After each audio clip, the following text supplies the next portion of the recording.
Bonjour, Chibero Televista va vous présenter aujourd'hui notre petite AMAP de Tardette.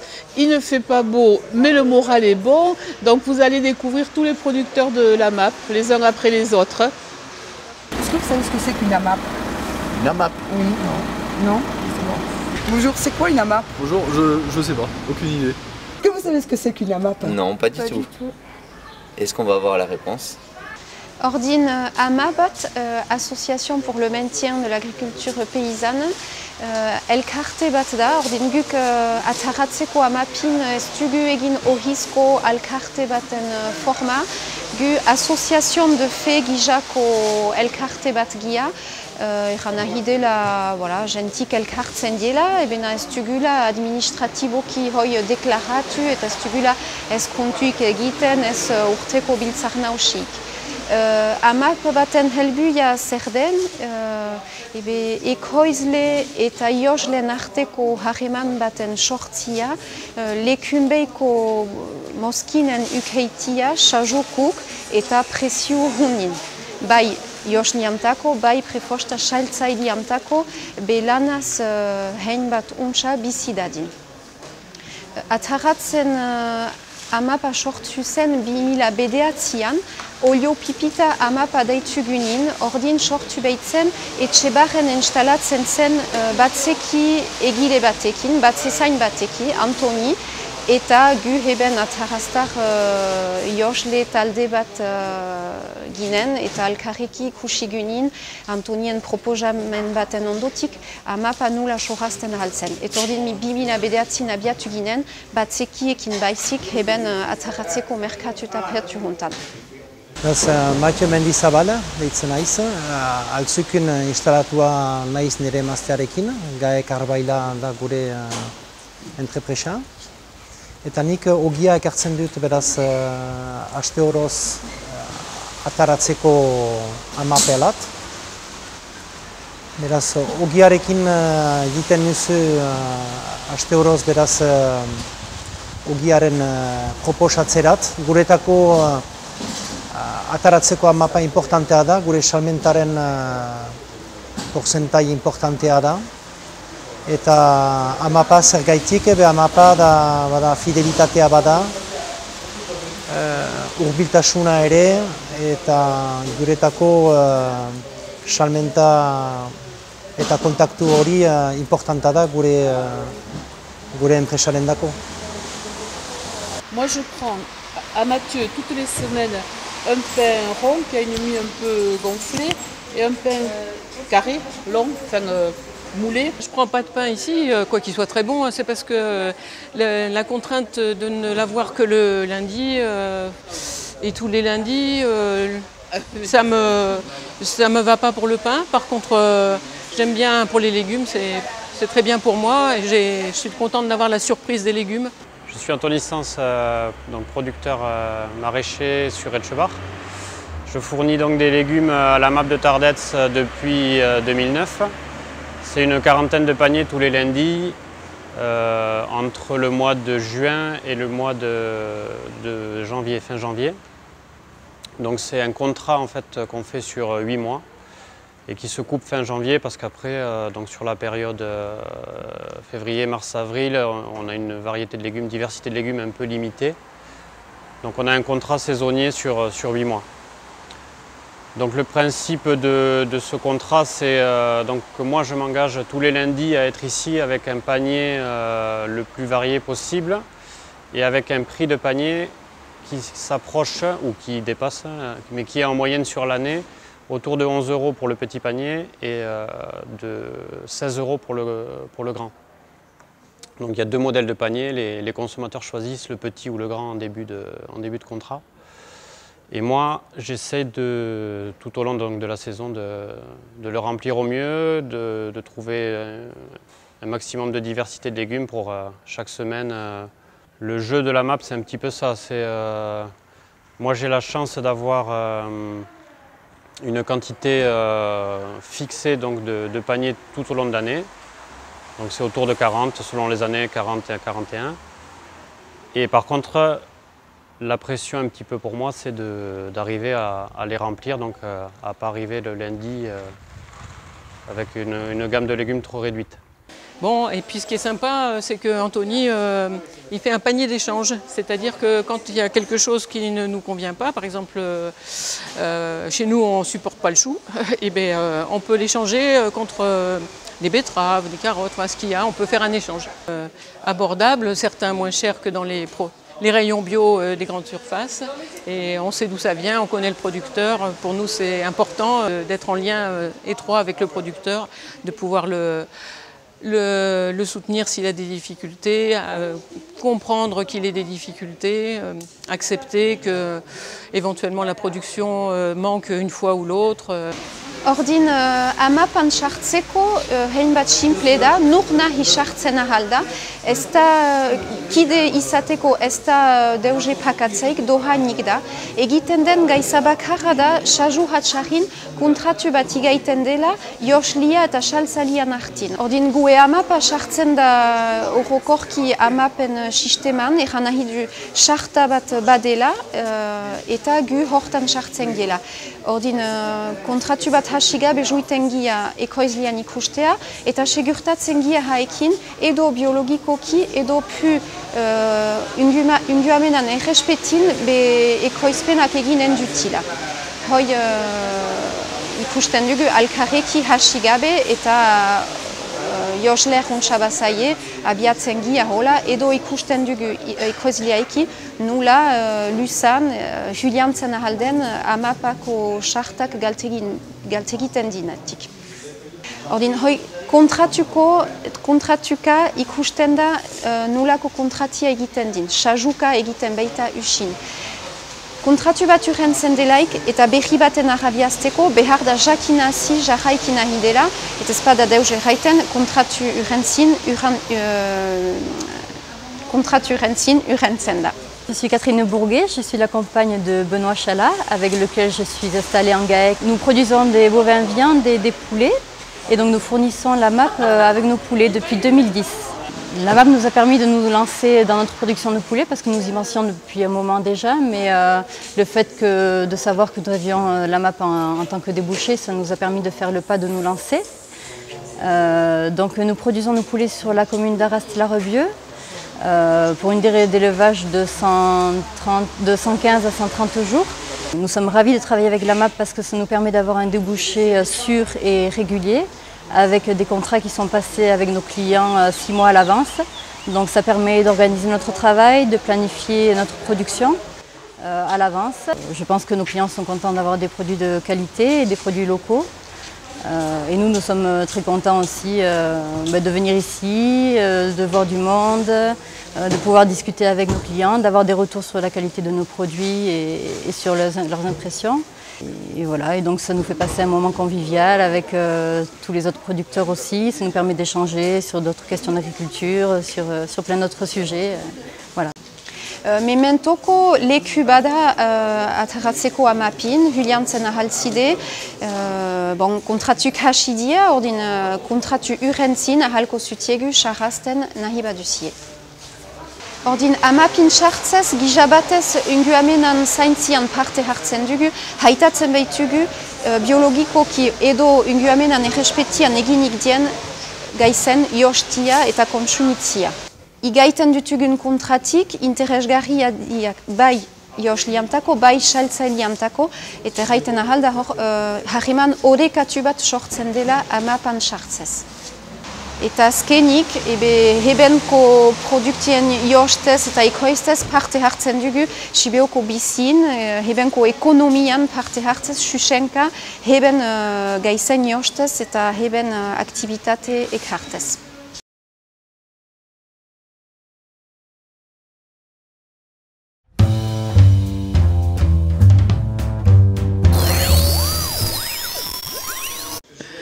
Alors, je crois que vous allez quitter la MAP de Tardets, légumes, poulets, pain, etc. pour retrouver Claude Labatte, que beaucoup d'entre nous, ou tout le monde connaît, puisqu'il a écrit un gros livre sur la mythologie. C'est donc l'invité de la semaine, et cette fois-ci, l'invité du mois. Et il va vous parler des Laminia, et son reportage sera illustré par les élèves du lycée collège Saint-François. Donc, bon Laminia. Les Laminas, c'est très simple, c'est à la fois la partie la plus connue de la mythologie basque, mais c'est aussi la partie la plus mal connue. Ce ne sont pas des nains, ce ne sont pas des elfes, ce ne sont pas des fées ou des gnomes ou des lutins. On dit simplement des hommes et des femmes de petite taille, avec une particularité très importante, c'est qu'elles ont une partie du corps qui n'est pas humaine, qui est plutôt animale. Ce sont généralement les pieds. Elles ont des pieds d'oiseaux parfois, souvent des pieds de canard, parfois des pieds de chèvre. Et cette caractéristique-là veut dire tout simplement qu'elles ne sont pas tout à fait comme les humains, elles ne sont pas tout à fait de l'humanité. Alors quand je dis elles, c'est parce que essentiellement dans la plupart des légendes, les laminas sont des êtres féminins, mais il y a une particularité, notamment en Soule, il y a aussi des personnages masculins. Alors les laminas vivent essentiellement près des cours d'eau, et de préférence près des sources, parce qu'elles habitent en fait dans le monde souterrain, auquel donnent accès les sources justement. Elles sortent la nuit, parce qu'une grande caractéristique des laminas, c'est qu'elles n'aiment pas la lumière du soleil.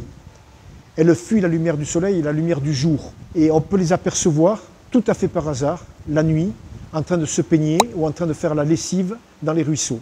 Mais en même temps, le reste de leur vie, elles le passent comme les hommes et les femmes de ce pays, c'est-à-dire elles mangent, elles boivent et elles travaillent.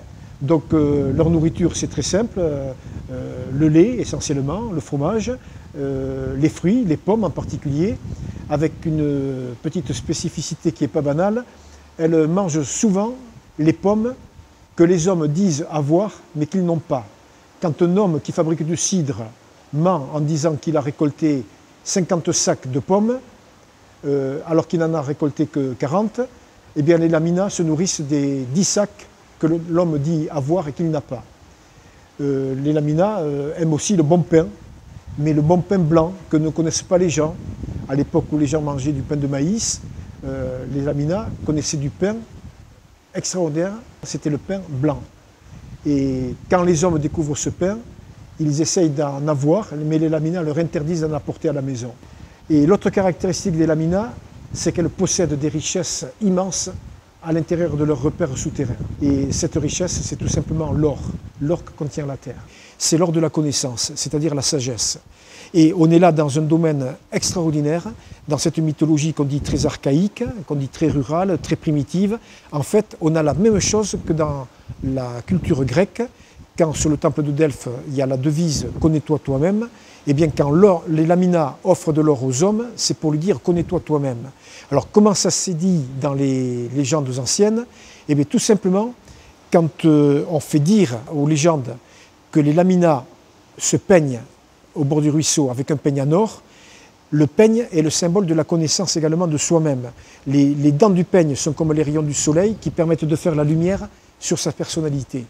Donc les laminas, quand elles offrent de l'or aux hommes, c'est l'or de la connaissance, l'or de la lumière qui permet aux hommes de se connaître. C'est quelque chose de très fort. Ça veut dire que dans cette mythologie-là, on a quand même une puissance terrible qui va au-delà de l'anecdote et au-delà du folklore. C'est une sagesse qui est transmise à l'humanité, tout simplement. Alors il y a deux sortes de relations. Il y a les relations cordiales et puis les relations moins cordiales. Alors je vais commencer par celle-là. C'est vrai que les hommes sont surpris par les pieds des laminas. Ils les considèrent souvent comme des animaux plutôt que comme des personnages qui leur ressemblent. Et les laminas vont se venger. Ce qui a fait croire aux hommes que les laminas étaient des sorcières en particulier, soit tout simplement en séquestrant des hommes par exemple, ou en séquestrant des filles des hommes, mais c'est jamais par méchanceté, c'est souvent pour leur donner une leçon, tout simplement, en leur disant tu vas rester un moment avec moi et je vais t'apprendre des choses que tu ne connais pas. Alors les laminas ont également souffert dans les légendes, elles ont souffert de la méchanceté des hommes. On dit souvent que les hommes, pour débarrasser le pays des laminas, passent une herse dans les ruisseaux pour pouvoir attraper les laminas par les cheveux. Mais en revanche, il y a aussi des légendes qui racontent que les choses peuvent se passer très bien. Et même parfois des légendes très émouvantes, comme les légendes où les hommes tombent amoureux des laminas, ou bien les laminas qui tombent amoureuses des hommes. Mais malheureusement, ça ne se termine jamais bien parce que, au bout du compte, les hommes ont peur quand même de se marier avec quelqu'un qui a des pieds de canard. Et il y a des légendes comme ça nombreuses qui le racontent. Il y a aussi des légendes qui racontent que les hommes ont besoin des laminats, par exemple pour construire un pont, à Lic, c'est le cas, en Soule. Et comme c'est surtout en Soule qu'il y a des laminats bâtisseurs, c'est surtout en Soule qu'on va trouver ce genre de légende. Alors elles vont construire, et c'est très bizarre, des églises, à Espèce par exemple. Or, les laminats ne sont pas en bon terme avec la religion chrétienne. Alors pourquoi elles construisent des églises?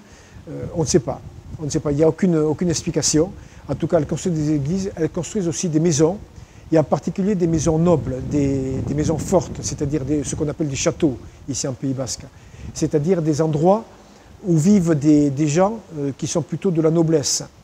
Mais la caractéristique de ces constructions, c'est que les laminats vont les effectuer en une nuit, puisqu'elles ne peuvent pas travailler à la lumière du soleil, il faut qu'elles terminent le travail avant le lever du jour. Et c'est souvent avant le chant du coq que les laminats vont terminer leurs travaux. Et malheur à elles si le coq chante avant la fin des travaux. Et c'est justement ce qui s'est passé à Lic lors de la construction du pont de Lic. Aujourd'hui encore, il manque une pierre dans le pont de Lic, ce qui veut dire que les laminats n'ont pas terminé avant le lever du soleil. Les laminats portent parfois des noms, et en particulier chez les laminats bâtisseurs. Et ils s'appellent tous Guylaine. Et ils se passent les pierres en disant « Tiens Guylaine, attrape Guylaine », ils se passent les pierres comme ça. Et dans beaucoup de cas, on accepte ce prénom comme ça sans réfléchir. Mais quand on regarde bien les autres mythologies qui sont dans les régions d'à côté, on s'aperçoit que Guylaine, ça veut dire Guillaume, c'est le nom qu'on donne à un personnage diabolique. Parce que dans toutes les autres régions, les personnages qui construisent des ponts, ce ne sont pas des laminats, il n'y a pas de laminats dans les autres régions, mais il y a des diables. Et c'est le diable qui construit des ponts. Et tout près d'ici, à Orthès, le pont d'Orthès a été construit par un diable. Alors voilà, alors est-ce que ça veut dire qu'en Pays Basque, on a diabolisé les laminats? C'est fort possible. Sous la pression de l'Église, par exemple, peut-être que les laminats ont été diabolisés ou on les a transformés en sorcières pour montrer qu'ils étaient des êtres du mal. Voilà ce qu'on peut dire. Pourtant, moi, je pense que les laminats sont plutôt des gens respectables. En particulier, moi, ce qui me satisfait beaucoup dans les légendes des laminats, c'est que très souvent, on raconte que les laminats de tout le Pays Basque se retrouvent une fois par mois, ici en Soule, dans un champ, à Mendy, la nuit, où, paraît-il, ils font la fête. Alors vous imaginez bien, quand les laminats garçons racontent les laminats filles, on se demande bien que peut être la fête. Eh bien tout simplement, il faut savoir qu'il y a d'autres légendes qui racontent que les laminats ont des enfants. Eh bien pour avoir des enfants, il faut bien faire la fête, c'est bien connu. Donc les laminats sont plutôt pour moi autre chose que des sorcières. Ce sont des gens tout simplement qui vivent dans ce pays, qui vivent pleinement. Et j'espère qu'on aura encore beaucoup d'autres légendes à découvrir qui vont raconter comment se passe la vie des laminats. Et puis, les laminats vivent dans les grottes, et dans les grottes, il n'y a pas que des laminats. Il y a aussi, et notamment en Soule, vous êtes bien placé pour le savoir, il y a des êtres terrifiants, les dragons. Le dragon d'Alsaï, qui vit dans la grotte d'Alsalégui, en Soule, est un dragon qui est connu dans cette mythologie. Ce sera peut-être l'occasion de raconter d'autres aspects de la mythologie si vous le voulez.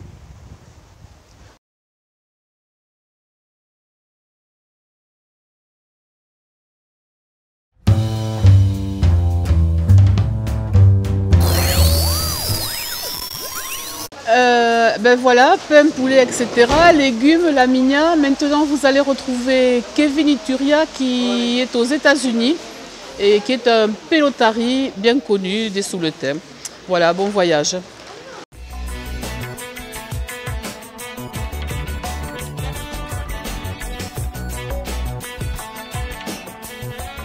Bonjour Kevin. Bonjour. Bonjour Nicolas. Bonjour. D'abord, merci d'être venu sur ce plateau. On sait que vous avez commencé à être très occupés puisque les deux vous êtes professionnels quand même de Festa Punta maintenant. Alors toi Kevin, tu viens de rentrer des États-Unis là? Oui voilà. Tu as passé quelques temps là-bas? Moi j'ai passé exactement 3 mois, donc je suis rentré là le 30 juin, donc là je suis là pour 2 mois avant de repartir début septembre. Ok, et toi Nicolas, tu t'apprêtes donc à rejoindre Kevin dans le même Rayalai parce que tu viens de signer une première... Voilà, je viens de signer un contrat d'1 an. Donc du coup, la saison commence le 15 septembre, donc du coup, début septembre, je m'en vais là-bas. Alors bien sûr, on va parler de la Floride, puisque c'est en Floride que ça se passe. Mais d'abord, on aimerait quand même faire un petit point sur l'historique. Vous avez commencé à jouer en étant très jeune quand même, à la Cesta. Alors si je ne me trompe pas, vos pères aussi, ils ont été professionnels? Ouais, c'est ça. Nos deux pères ont joué en tant que professionnels, dont l'un aux États-Unis et l'un ici. Donc voilà, c'est automatiquement qu'on a commencé à la Cesta Punta, donc dès l'âge de 6 ans, dès l'âge de 6 ans à peu près sur le club de Montléon. Donc de suite, on s'est retrouvé avec Nicolas, on a commencé dès les catégories de poussins, et donc voilà, on a continué jusqu'aux catégories seniors en passant par divers championnats. On va commencer par toi, Kevin. Du coup, tu viens de passer 3 mois du côté de la Floride. Donc, est-ce qu'on peut considérer que c'est une première saison? Oui, c'est une première saison. C'est vrai qu'on a eu quelques soucis avec les visas. Donc, j'ai été retenu ici jusqu'au 1er avril. Donc, j'ai attaqué une saison en cours de route là, jusqu'au 30 juin pour 3 mois. Donc, concernant les résultats sportifs, oui, assez satisfait puisque j'ai fini 3e de la saison. Donc sur les 36 joueurs, là, à partir de septembre prochain, il y a une nouvelle saison qui va commencer, et donc j'aurai le plaisir de jouer avec mon coéquipier de toujours, donc Nicolas. Et donc toi, Nicolas, tu t'apprêtes à rejoindre Kevin donc, du côté de la Floride pour signer, donc tu as signé ton premier contrat. Voilà, alors j'ai signé mon premier contrat à l'année, parce que j'avais fait déjà une saison à Fort Pierce en 2013. Et puis une autre saison l'année d'après, en 2014, à Fort Pierce et à Orlando. C'était sur 4 mois. Et là, c'est mon premier contrat à l'année en fait. Donc voilà, je suis très content de partir là-bas parce que c'est vrai qu'un contrat à l'année, c'est toujours mieux. C'est vrai que les saisons durent plus longtemps et tout ça, donc c'est mieux. Donc ça, on va quand même expliquer aux gens, puisque les gens ne savent pas forcément comment ça se passe. Donc c'est un contrat à l'année, vous signez un contrat à l'année et ça inclut des entraînements, un certain nombre de parties. Alors ça, en fait, le fonctionnement là-bas est complètement différent qu'en France. Ici, en fait, on joue des parties en 35 points ou en 7 maintenant. Là-bas, ce qu'on appelle des quiniélas. En fait, donc c'est 8 équipes qui s'affrontent l'un contre l'autre. Donc le premier qui fait le point reste sur la cancha et celui qui le perd sort de la cancha. Le premier qui arrive à 7 points gagne ce qu'on appelle la quiniela. Donc nous, en général, on en joue entre 5 et 10 par jour, sachant qu'on joue 6 jours sur 7 quand même. Donc on a un jour de repos qui est le dimanche. Donc oui, concernant les entraînements, on a peu de temps pour s'entraîner. On essaye de faire un petit peu de renforcement, de voir tout ce qui est autour de la pelote pour s'entretenir physiquement. Mais c'est vrai qu'on joue quand même relativement souvent, donc c'est dur de s'entraîner à côté. D'accord. C'est aussi difficile de ne pas se blesser. Voilà, le plus compliqué là, c'est que la saison dure 10 mois. Donc il ne faut vraiment pas se blesser, justement parce qu'on pense vraiment au renouvellement de contrat. Donc c'est vrai que si on se blesse sur une blessure qui peut durer jusqu'à 6 mois, donc c'est un peu plus compliqué. Donc voilà. D'accord. Et alors, qu'est-ce qui se passe dans votre tête quand on se dit qu'on a démarré ici à Montléon, commence à jouer à la Cesta à Montléon et qu'on part à l'autre bout du monde au final, en terre américaine, pour jouer à la pelote?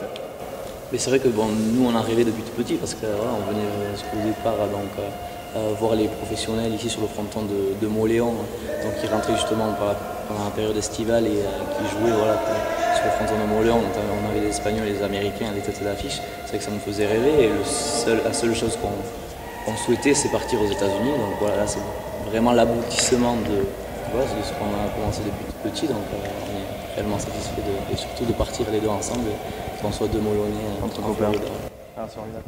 C'est vrai que toi, Nicolas, tu m'en parles depuis très longtemps maintenant. Ouais. Ton désir d'aller à Miami, et toi, qu'est-ce que ça te fait justement? Mon pareil, depuis tout petit, voilà, je m'entraînais pour ça. C'était mon rêve. Donc voilà, pour faire comme nos aînés, d'aider la Garonne, Beignet Tourte, son père et tout ça quoi. On les voyait, voilà, ils nous racontaient leur histoire de là-bas et tout ça, donc c'est vrai que ça nous faisait rêver quoi. Alors nous aussi, on avait envie de connaître ça. Et voilà, là on est très très contents de réaliser notre rêve quoi. Et donc, qu'est-ce que vous attendez maintenant pour la suite? Qu'est-ce qui vous ferait plaisir? Est-ce que vous aimeriez rejouer les championnats du monde en 2018?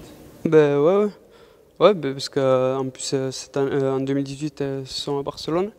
Du coup, ça serait beau de les faire, ouais. Ce serait bien. De pouvoir... pourquoi y participer au moins, ça serait bien. Après, là, c'est un autre niveau, quoi. Niveau professionnel, c'est vrai qu'il y a de très très bons joueurs. Donc du coup ça sera assez difficile, mais bon après voilà, si on joue l'année aux États-Unis, c'est vrai que ça nous permet de bien progresser. Du coup pourquoi pas les faire, ouais. De rester au bon niveau.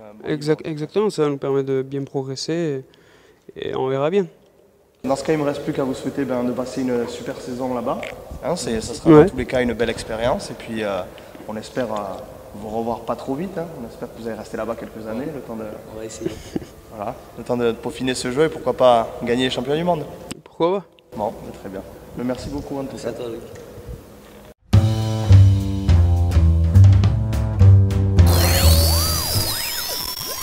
Ben voilà, fin du numéro de juillet. Merci chez Bureau Télébista de faire reconnaître la map de Tardets. Ben, tout le monde peut y venir et on peut encore prendre des produits divers et variés, des poulets, des fromages. Donc merci beaucoup et au mois prochain.